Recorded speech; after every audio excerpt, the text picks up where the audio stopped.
Hey everyone, Rushlock here, and we're back with the state of piracy from Rixx Javix. As always, if you'd like the latest news, tips, and tricks for EVE Online, hit the subscribe button down below. So, we're going to get in the article here from Rixx. Uprising brought a lot of much-needed attention to low security space. The new faction warfare systems and infrastructure have brought renewed engagement into the space, and LowSec has never been more active. This is all true, and I'm certainly proud to have been a very small part of helping to bring this to the forefront over the past decade. As I said many times, factional warfare is the engine that fuels PvP in EVE Online, not only here in low-sec space, but everywhere in the game. And I think we can all agree we've seen evidence of this. It works. Be careful what you wish for. Us pirates have been squeezed pretty hard during these changes, and it looks like the squeeze is only going to continue. Our beloved pirate ships are relatively useless now, and moldering in our hangars. Increased activity has meant increased organization in our traditional targets, making them more challenging to engage. And while those around us have benefited greatly from the increased in-game rewards, pirates have been largely forgotten in these mechanics. And now, on the horizon, looms something whose consequences are hard to predict. Soon, anyone will be able to effectively join a faction warfare militia without having to leave their own corporation. I admit I worry. It is my job to worry. I'm the head of a low-sec, large 550-player alliance. And while I suspect most players will be using alts to join these militias, there is, among other concerns, one large one regarding time. There are only so many hours in a day, and hours spent grinding away in a militia are hours not spent undocking and seeking profits from piracy. We already have these issues with PvE missions and other forms of profit-seeking that PvP alone doesn't always provide. So yes, there is some concern there. And again, alone, this might not be a crucial or overly concerning, but add it into the other pressures that these changes have brought, and even the smallest addition could have long-lasting negative impact. And what happens if main characters decide to join? How will that work exactly? Will there be a stay Frosty pilot inside the large plex, along with 12 other faction warfare pilots when we go to slide into them? I have a lot of questions. Our chosen gameplay is fringe. I've always appreciated that. I've also reveled in it. When CCP talks about quote-unquote pirates, they are usually talking about those NPCs, not us.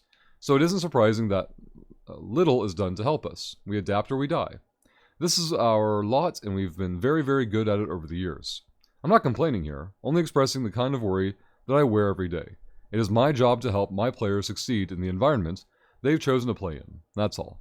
Low-sec is better than it has ever been, and my concerns might very well be only worrisome to me. I freely admit that is possible. We'll have to wait and see how things shake out with the upcoming changes and additions. Right now, our alliance continues to grow and thrive, and the launcher numbers are always encouraging when I go to log in for the day, so it is hard to complain. But I do miss my pirate ships, although I did have a good fight with a daredevil yesterday, so that is encouraging. So, I'm glad he included, well, I guess I should put this in there, if you want just the reading of the article, you can go now. This will be my commentary on it going forward. Whatever part in here that he mentions that he's not complaining, he's just expressing concern for potential results. I think it was a good thing to mention. I probably would have mentioned it earlier, because I definitely got through like at least this much of the article thinking like, is he just mad? Like, what's he upset about? Because from my perspective, that's what pirate gameplay is. It's learning how to operate outside the confines of what the studio develops content for, quote-unquote, the rest of us, right? Now, because of my ignorance, I don't know what he's referring to when he says the pirate ships are no longer useful to them. I take that back. I think it's because of the restrictions on the complex, of the new complex format. I'm guessing the pirate ships can't enter particular plexes, in which case, I mean, that's absolutely true.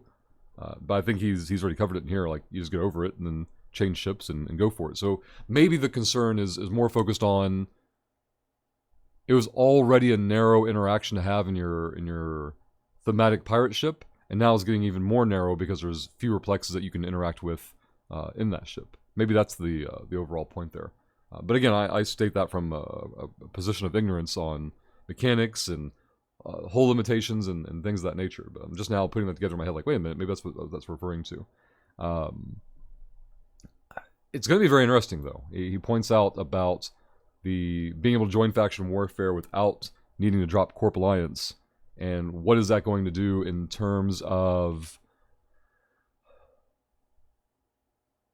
I don't want to say loyalty, but not necessarily OPSEC, but yeah, like what happens when traditional pirate pilots can now sit in plexes at a very low entry to, or low barrier to entry. And that's an assumption. Like, we don't know what's coming, right? We are 5 weeks out till the end of the quarter, and this feature is due in that time, unless they decide to announce it's being pushed back again, which I don't foresee happening currently. But we have no idea the ramifications of that system in that format, so that'll be interesting as well. There was one more point. He mentioned about... he touched on pirates having less opportunity to make ISK, and I don't know where that comes from. Or he's mentioning that they're going to be incentivized, pirates being they, are going to be incentivized to actually earn from the new faction warfare mechanics. I don't know. I'm under the impression that unaligned individuals can either run none or both of the rearguard system data sites. I haven't tested that out, so I'm curious about that. Maybe Rixx or maybe someone in the comments can answer this question.